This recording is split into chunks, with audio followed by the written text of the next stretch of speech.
ধর্ম যার যার উৎসব সবার, ধর্ম যার যার উৎসব সবার, যার যার উৎসব সবার, ধর্ম যার যার উৎসব সবার, ধর্ম যার যার আর উৎসব সবার। ধর্ম যার যার উৎসব সবার, ধর্ম যার যার উৎসব।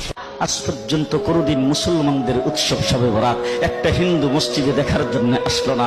মুসলমানদের উৎসব শবে কদর একটা হিন্দু কোনদিন চাওয়ার জন্য আসলো না। মুসলমানদের উৎসব রমজান মাসের রোজা একটা হিন্দু কোনদিন তোমার সাথে সমাজ করার জন্য রাখলো না। একটা হিন্দু কোনদিন তোমার ঈদের নামাজে আসলো না। একটা হিন্দু কোনদিন তোমার সাথে জুমার নামাজে অংশগ্রহণ করলো না। তোমাকে দেখার জন্য পর্যন্ত আসলো না। তার কারণ হলো হিন্দুরা মনে করে এটা মুসলমানের উৎসব, আর তুমি মুসলমান হইয়া হিন্দুর দুর্গা পূজায় কিভাবে গেলা? তোমার কি হয়ে গেল? তোমার কি লজ্জা শরম তুমি দয়ে ফেলে দিয়েছো? তোমার কি কোনো লজ্জা শরম নাই? লজ্জা শরম নাই? আবার কি সুন্দর বলতেছ, ধর্ম যার যার উৎসব সবাই। হাই হাই হাই, ও মুসলমান যুবকেরা ভালো করে শোনো, ধর্ম যার যার উৎসব সবাই, তাইলে বিয়া যার যার বউ তো সবাই।